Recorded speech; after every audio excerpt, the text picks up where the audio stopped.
নিম্ন মধ্যবিত্ত পরিবারের একজন সাধারণ হাউসওয়াইফ হয়েও আমি কিভাবে ঘরে বসে সংসারের কাজ করেও টাকা জমিয়ে সোনার গয়না কিনেছি আর কি কি জিনিস বানিয়েছি, তো সমস্ত কিছুই আজকের ভিডিওতে শেয়ার করব।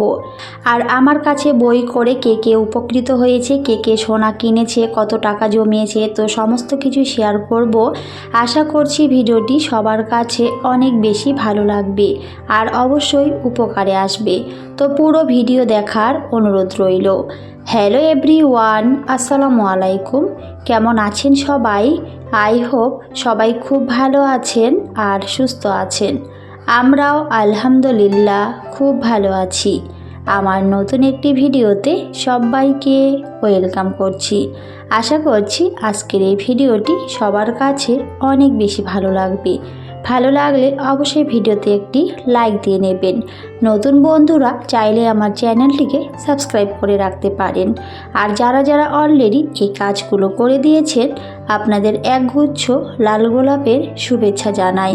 এভাবেই ভালোবাসা দিয়ে আমার পাশে থাকবেন। এর আগের ভিডিওতে দেখিয়েছিলাম আমার ছেলের জন্মদিন ছিল, তো 26শে জানুয়ারি আমার ছেলের জন্মদিন ছিল, তো সেজন্য ছোট্ট করে একটু ডেকোরেশন করা হয়েছিল ঘরটিতে। তো ঘরটা একটু এলোমেলো হয়ে আছে, তো আজকে সমস্ত কিছু সুন্দর করে গুছিয়ে নেব আর সেটাই আপনাদের সাথে শেয়ার করব। আবিরের বাবা যেহেতু বাড়িতে নেই, তো খুবই ছোট্ট করে পালন করা হয়েছে। যদিও আমি করতে চাইনি, তো ছোট বাচ্চা কিছু তো বোঝে না, আর বাচ্চারা তো জানেনি যেটা জিনিস চায় সেটা করতেই হবে। আর বিশেষ করে যেহেতু ওর বাবা বাড়িতে নেই, তো সেজন্য চেষ্টা করেছি একটু ভালো রাখার। তো সেজন্য চেষ্টা করেছি যাতে আবিরকে একটু আনন্দে রাখতে পারি, কারণ বাবা যদি বাড়িতে না থাকে দেখবেন বাচ্চাদের কিন্তু কিছুই ভালো লাগে না। আবির কিন্তু বারবার বলছিল যে বাবা বাড়িতে নেই, আমার একেবারে ভালোই লাগছে না, পুরো বাড়ি কেমন ফাঁকা ফাঁকা লাগছে। আসলে আমার বিয়ের কিন্তু 10 বছর হয়ে যাচ্ছে। এই 10 বছরে কিন্তু এই প্রথমবার ও বাড়ির বাইরে থাকলো, তাও আবার একবারে টানা 5 দিন। এরকম কিন্তু কখনোই ও সেভাবে বাইরে থাকেনি। যেহেতু বাড়িতে আমরা একেবারেই একা, আমার হাজব্যান্ড, আমি আর আমার ছেলে মেয়ে, তো এই হলো আমার সংসার। তো আমরা ছাড়া কিন্তু আমাদের বাড়িতে আর সেরকম কোনো মানুষজন নেই, তো সেই জন্য খুবই একা একা লাগছে ওকে ছাড়া। তো অনেক আপুদের ভিডিও দেখি যে ভাইয়ারা প্রবাসে থাকে, সত্যি আপুরা যে কিভাবে এত কষ্ট করে সংসার চালায়, সত্যি আমার অনেক খারাপ লাগছে সেই আপুদের কথাগুলো ভেবে। কারণ এই 5 দিনে কিন্তু আমি ভালো করে বুঝতে পেরেছি আসলে হাজবেন্ড বাড়িতে না থাকলে যে কত বেশি সমস্যা হয়। একা হাতে সংসার সামলানো, বাচ্চা সামলানো, সংসারের সমস্ত দায়িত্ব পালন করা সত্যি অনেক বেশি কষ্টকর। তো যাই হোক, সরকারি কাজ বলে কথা, সেটা তো করতেই হবে, চাইলেও কিন্তু সেটাতে না করতে পারবে না। তা না হলে কিন্তু চাকরি থাকবে না, আর চাকরি না থাকলে তো জানেনই মধ্যবিত্ত সংসারে কতটা সমস্যা হয়। আর যে পরিমাণে জিনিসপত্রের দাম, সেখানে যদি আমরা কাজ না করি তাহলে কিন্তু খাওয়া দাওয়া একেবারেই বন্ধ করে দিতে হবে, কারণ প্রচুর পরিমাণে কিন্তু জিনিসপত্রের দাম। তো সমস্ত দিক ভেবে চিন্তে কিন্তু সমস্ত কিছু পরিস্থিতি মেনে নিয়ে কিন্তু চলতে হয়। তো যাদের হাজব্যান্ড বাইরে থাকে, প্রবাসে থাকে, তাদের জন্য মন থেকে রইল অনেক অনেক দোয়া। সত্যি তারা অনেক বেশি কষ্ট করে। আমি এই কয়েকদিনে খুব ভালো করেই ব্যাপারটা বুঝতে পেরেছি। তো এদিকে কিন্তু ঘরটাকে আমি সুন্দর করে গুছিয়ে নিচ্ছিলাম, তো সমস্ত কিছু কিন্তু পড়ে গিয়েছিল। তো যেহেতু সেগুলো আঠা দিয়ে লাগানো ছিল, তো সেগুলো কিন্তু পড়ে গিয়েছিল বেলুনগুলো, তো আমি একটু করে শুধু লাগিয়ে দেওয়ার চেষ্টা করেছি। আর আমার মেয়েটাকে কিন্তু আমি গাড়িটাতে দিয়ে আমার সংসারের কাজগুলো করে নিচ্ছিলাম, কারণ ওকে নিয়ে কিন্তু আমাকে সংসারের কাজগুলো করতে হয়। আর আবির তো স্কুলে চলে যায়, তো ওর কিন্তু এখন আবার পরীক্ষা শুরু হয়ে গেছে, টেস্ট পরীক্ষা চলছে। অনেক স্কুলে কিন্তু পরীক্ষা শেষ আর রেজাল্ট দেওয়াও শেষ, আবার নতুন ক্লাস শুরু হয়ে গেছে, কিন্তু ওদের কিন্তু এখনও পর্যন্ত কিছুই হয়নি। এখন শুধুমাত্র টেস্ট হচ্ছে, এরপরে আবার ফাইনাল এক্সাম হবে। তো ওকে নিয়েও আবার অনেকটা ব্যস্ততায় কিন্তু আমাকে দিনগুলো কাটাতে হচ্ছে। বাচ্চাদের পরীক্ষা থাকলে তো মায়েদের অনেক বেশি টেনশন হয়। আমার আবির কিন্তু এবার ক্লাস 3-তে পড়ে, তো এবার কিন্তু 4-এ উঠবে পাস করলে। তো সবাই আমার ছেলের জন্য অনেক অনেক দোয়া করবেন, যেন পরীক্ষাগুলো খুব ভালোভাবে দিতে পারে আর ভালো রেজাল্ট করতে পারে, আর অবশ্যই মানুষের মতো মানুষ হতে পারে। তো সবাই আমার ছেলের জন্য, আমার পরিবারের জন্য, আমার হাজব্যান্ডের জন্য অনেক অনেক দোয়া করবেন। আমার সংসারে যে আহামরি অনেক কিছু রয়েছে সেরকম কিছুই না, খুবই সাধারণ আমার জীবনযাপন, সেগুলি চেষ্টা করি ভিডিওতে দেখানোর। আপনারা সবাই ভালোবেসে আমার ভিডিওগুলো দেখেন আর অনেক সুন্দর করে কমেন্ট করেন, তো সবার জন্য রইল আমার মন থেকে অনেক অনেক দোয়া আর ভালোবাসা। এর আগের ভিডিওতে সবাই অনেক সুন্দর করে কমেন্ট করেছিল, তো সবার প্রতি রইল আমার অন্তরের অন্তঃস্থল থেকে অনেক অনেক শ্রদ্ধা, সম্মান, ভালোবাসা। সবাই এভাবেই সুন্দর করে কমেন্ট করে আমাকে উৎসাহিত করবেন নতুন নতুন কন্টেন্ট তৈরি করতে। আপনাদের কমেন্টগুলো পড়ে আমার সত্যি অনেক ভালো লাগে, অনেকটা উৎসাহিত হয়ে যায়। তো এভাবেই সবাই কমেন্ট করে আমাকে উৎসাহিত করবেন নতুন নতুন কন্টেন্ট তৈরি করতে। কারণ যেহেতু আবিরের বাবা বাড়িতে নেই, মনটা অনেকটা খারাপ, তার সাথে এই দুইটা বাচ্চা সামলিয়ে সংসারের সমস্ত দায়িত্ব পালন করা, ভিডিও করা একেবারে ভালোই লাগছে না। তাও কিন্তু আপনাদের সুন্দর সুন্দর কমেন্ট আর ভালোবাসার জন্য আবার আমি ছুটে আসি নতুন একটা ভিডিও নিয়ে।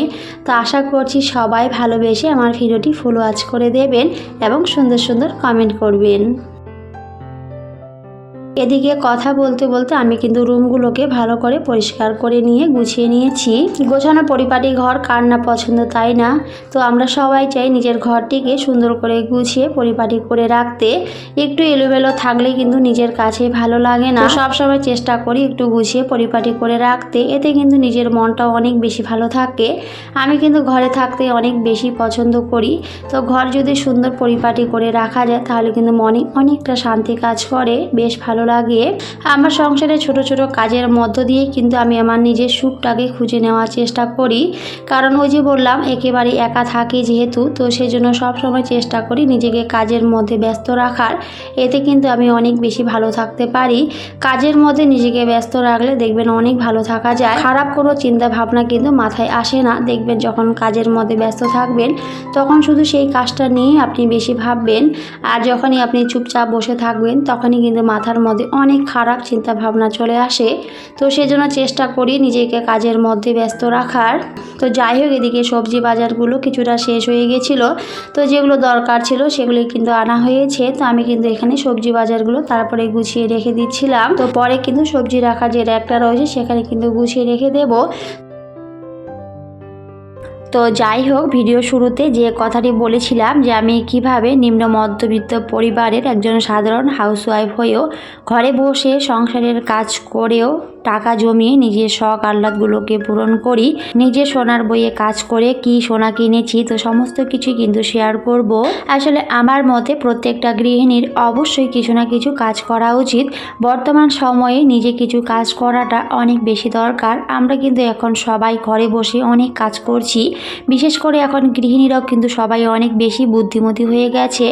অনেকেই দেখবেন বিভিন্ন কাজের সঙ্গে যুক্ত রয়েছে। হাজব্যান্ডের পাশাপাশি অবশ্যই ওয়াইফদেরও কিছু না কিছু কাজ করা উচিত। আর ওই যে বললাম এখন কিন্তু সবাই অনেক বেশি বুদ্ধিমতী, অনেক বেশি পরিশ্রমী, সবাই কিন্তু কিছু না কিছু কাজের সাথে যুক্ত আর অনেক টাকাও কিন্তু ইনকাম করতে পারছে। তো অবশ্যই আমাদের এইভাবে চলা উচিত।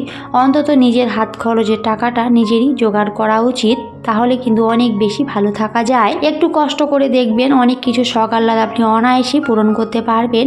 আমিও কিন্তু একটা কাজের সাথে যুক্ত, আমার রেগুলার ভিউয়ার্সরা অনেকেই জানে। এর আগের ভিডিওতে কিন্তু আমি দেখিয়েছিলাম। তো মাল্টি লেভেল জুয়েলার্সে কিন্তু আমি কাজ করি সোনার বইয়ে, সেখানে কিন্তু প্রত্যেক মাসে আমি টাকা জমা করি। আমার কাছে অনেকেই বই করেছে, তো সেই টাকাগুলো কিন্তু আমি প্রত্যেক মাসে জমা করি। আর তার সাথে আমি নিজেও কিন্তু একটা বই করেছি। কারণ মধ্যবিত্ত পরিবারে যদি আমরা অল্প অল্প করে টাকা সঞ্চয় না করি তাহলে একবারে কিন্তু কখনোই সোনা কেনা সম্ভব নয়। কারণ এখন যে পরিমাণে সোনার দাম জানেনই, একেবারে আকাশ ছোঁয়া, সোনায় হাত দেওয়াই যায় না। আমি কিন্তু সোনা কিনতে গেছিলাম আর সোনার দাম শুনে তো কি বলবো, এত পরিমাণে হাসি পাচ্ছিল। কারণ যে পরিমাণে আমি টাকা জমিয়েছি সেই পরিমাণে কিন্তু সোনার দামটা অনেক বেশি। তো আমি কিন্তু 28 তারিখে গেছিলাম শিলিগুড়ি সোনা কেনার জন্যে, কারণ আমার ম্যাচুরিটি হয়ে গেছিলো একটা বই। তো অনেক দিন থেকে কিন্তু আমি সেটা ভিডিওতে দেখিয়েছিলাম, একটা বই ম্যাচুরিটি হয়ে গেছিলো আর তার সাথে আমি ফিক্সড করেছিলাম টাকা, তো সেটাও কিন্তু ম্যাচুরিটি হয়ে গেছিলো। আর তার সাথে আরেকটা বই করেছিলাম, তো সেটা কিছুটা টাকা জমা হয়েছিল, পরে আর সেটা চালাতে পারিনি। কারণ একবারে অনেকগুলো চালানো একেবারে অসম্ভব হয়ে যাচ্ছে। যাচ্ছিল। তো মাঝখানে কিন্তু আমার মেয়ে হয়েছিল, তখনই অনেকটাই টাকার সমস্যা হয়েছিল। তো তখন কিন্তু আমি আর সেই বইটা চালাতে পারিনি। তো সেখানে আমার 8,000 টাকার মতো জমা হয়েছিল। আর তার আগে কিন্তু আমার 2টা বই ম্যাচুরিটি হয়েছিল। তো সব মিলে কিন্তু আজকে ভাবছিলাম যে আমি সোনাটা নিয়ে নেব, কারণ দিন দিন এত পরিমাণে দামটা বেড়ে যাচ্ছে কি বলবো। এখন হয়তো যতটুকু পাবো পরবর্তীতে কিনতে গেলে হয়তো আমি সেটাও কিনতে পারবো না, কারণ প্রচুর পরিমাণে দাম। তো আমরা 28 তারিখে শিলিগুড়ি গেছিলাম। তো আমার কাছে যারা বই করেছিল তাদের 3 জনের ম্যাচুরিটি ছিল। তো তারাও কিন্তু গেছিলো আমার সাথে শিলিগুড়ি। তো সবাই মিলে কিন্তু গেছিলাম। কিন্তু ওখানে গিয়ে যা শুনলাম সোনার দামটা এত পরিমাণে বেড়ে গেছে। আমি জানতাম যে 1,30,000 টাকা ভরি, কিন্তু ওখানে গিয়ে শুনলাম যে 1,52,000 টাকা ভরি। কিন্তু যখনই আমরা সোনা কেনার জন্য শোরুমের ভিতরে ঢুকেছিলাম, ওখানে দামটা শুনে তো অনেকটা বেশি হাসি পাচ্ছিল। তো সেখানে দাম ছিল 1,57,000 টাকা ভরি, যেটা শুনে অনেক হাসি পাচ্ছিল। সত্যি ঘন্টায় ঘন্টায় নাকি সোনার দাম বেড়েই চলেছে। আবার যখন জিনিসটা নিচ্ছিলাম তো 3 জনের নেওয়া হয়ে গেছিলো, একজনের বাকি ছিল, তখনই নাকি আবার 1,100 টাকা বেড়ে গেল। তো এত বেশি হাসি পাচ্ছিল আর রাগ উঠছিল, এত পরিমাণে সোনার দাম বেড়েই চলেছে। সত্যি বলতে আমাদের মতো নিম্ন মধ্যবিত্ত পরিবারে সোনা কেনাটা এখন আর হয়তো সম্ভব হবে না, কারণ প্রচুর পরিমাণে দাম। তো যাই হোক, একটু হিসেব আর বুদ্ধি করে যদি চলা যায় তাহলে অবশ্যই কিন্তু সোনা কেনা সম্ভব।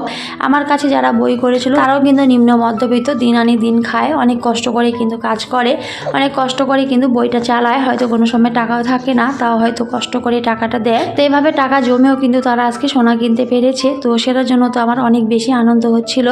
আপনারাও চাইলে অবশ্যই কিন্তু টাকা জমিয়ে সোনা কিনতে পারবেন, তবে সেটার জন্য অনেক বেশি আপনাকে পরিশ্রম করতে হবে। একটা সংসারে একটু কষ্ট করতে হবে। কষ্ট করে না চললে কখনোই আপনি কোনো কিছু কিন্তু করতে পারবেন না, কোনো কিছু কিনতেও পারবেন না। আর ওই যে বললাম প্রচুর পরিমাণে কিন্তু দাম, তো সেইভাবে কিন্তু আমাদেরও চলতে হবে। একটু কষ্ট করে কিন্তু সংসারটিকে চালিয়ে নিতে হবে। অল্প খরচে সংসারটিকে চালিয়ে নিয়ে সেখান থেকে যদি আপনি একটু একটু করে টাকা জমিয়ে রাখেন, বাঁচিয়ে রাখেন, নিজে খুব একটা বিলাসিতা না করে যদি একটু হলেও আপনি টাকা সঞ্চয় করে রাখেন, পরবর্তীতে কিন্তু সেই টাকাটা আপনার অনেক বেশি উপকারে আসবে। আপনার ছোট ছোট শখ আহ্লাদগুলোকে অনায়াসেই পূরণ করতে পারবেন। তো যাই হোক, মাল্টি লেভেল জুয়েলার্সে আমি কাজ করে কিন্তু এর আগেও কিন্তু আমি একজোড়া সোনার কানের বানিয়েছিলাম। তো সেটা কিন্তু অনেক আগের একটা ভিডিওতে আমি শেয়ারও করেছি। তো যাই হোক, সেটা আর কিন্তু এখানে দেখাইনি। তো অনেক দিনের ইচ্ছে ছিল একটা সোনার চেন বানাবো, কিন্তু ওখানে গিয়ে যে দাম শুনলাম কি বলবো, সোনার চেন আর কিন্তু আমার বানানো সম্ভব হয়নি, কারণ প্রচুর পরিমাণে দাম ছিল। তো যে পরিমাণে সোনার চেনের দাম ছিল সেই অনুযায়ী কিন্তু আমার হাতে টাকা ছিল না। তো আমি হয়তো অনেকটাই কম টাকা জমিয়েছিলাম, তো সেজন্য কিন্তু আমি আর সোনার চেন কিনতে পারিনি। তো আমি কিন্তু একজোড়া চুড়ি কিনেছিলাম, তো সবুজ কালারের, তো উপরে কিন্তু সোনা বসানো আছে। তো সেটাই কিন্তু কিনেছি। তো কেমন লেগেছে অবশ্যই কিন্তু কমেন্টে জানাবেন। আর আমার এই চুড়িগুলোর দাম পড়েছিল 43,400 টাকা। তো এইটুকু চুড়ির দাম যে এত পরিমাণে, সত্যি আমার অনেক বেশি হাসি পাচ্ছিল। সোনা কেনাটা এখন অনেকটাই বিলাসিতা ছাড়া আর কিছুই না। আর ওই যে বললাম 3 জন গেছিল আমার সাথে, যাদের ম্যাচুরিটি হয়েছিল, তো তারা কিন্তু খুবই অল্প টাকায় জমিয়েছিল। তো 500 টাকা করে বই করেছিল, 500 টাকায় কত জমবে, আর 1.5 বছরে কিন্তু তাদের 10,000 টাকা করে জমেছে। 9,000 টাকা করে জমেছিল, তো সেখান থেকে 1,000 টাকা বেশি দেয়। তো টোটাল 10,000 টাকা। তো 10,000 টাকা দিয়ে আর কি বা জিনিস পাবে, যে পরিমাণে দাম জানেনি। তো সেই জন্য কিন্তু 3 জনে ওরা ছোট ছোট একজোড়া করে কানের নিয়েছিল। 10,000 টাকা দিয়ে কিন্তু সেই জিনিসগুলো হয়নি, ওরা আবার বাড়ি থেকে কিছু টাকা নিয়ে গেছিল। তো সেই অনুযায়ী কিন্তু সেখানে জিনিসটা কিনতে পেরেছে। আসলে মাল্টি লেভেল জুয়েলার্সে কিন্তু অনেক বেশি সুযোগ সুবিধা রয়েছে। অনেকে হয়তো 20,000 টাকা জমা করেছে, কিন্তু জিনিস কিনতে গিয়ে সেখানে হয়তো টাকার পরিমাণটা বেশি লেগেছে। তো সেই টাকাটা কিন্তু সে ক্যাশ দিয়ে কিন্তু জিনিসটা নিতে পারবে। আবার সেই টাকাটা বাকি রেখেও কিন্তু সে জিনিসটা নিতে পারবে, পরবর্তীতে সে একটা বই করে সেই টাকাগুলো পরিশোধ করে দেবে। এরকমও কিন্তু সুযোগ সুবিধা সেখানে রয়েছে। তো সেদিক থেকেও কিন্তু অনেক বেশি ছাড় দেওয়া হয়। তো আমি কিন্তু একটা ফিক্সড করেছিলাম টাকা, তো সেখান থেকে কিন্তু আমি কিছুটা ছাড় পেয়েছিলাম। সেখান থেকেও কিন্তু আমার অনেক টাকাই সেভ হয়েছে, কারণ আমি 1 বছরের জন্য কিন্তু কিছু টাকা ফিক্সড করেছিলাম। তো যেহেতু আমি শিলিগুড়ি গেছিলাম, তো মাকে আসতে বলেছিলাম, যেহেতু বাড়িতে একা, আবির আবার স্কুলে গিয়েছিল, তো মা কিন্তু আমাদের বাড়িতে এসেছিল। তো বিকালবেলা একটু চা খাচ্ছিলাম, তো সেটাই আপনাদের সাথে শেয়ার করেছি। তো ভিডিওটি কেমন লেগেছে সবাই অবশ্যই কমেন্টে জানাবেন। সবাই খুব ভালো থাকবেন, সুস্থ থাকবেন। সবাইকে টাটা, আল্লাহ হাফেজ। দেখা হবে পরের অন্য কোনো একটি ভিডিওতে।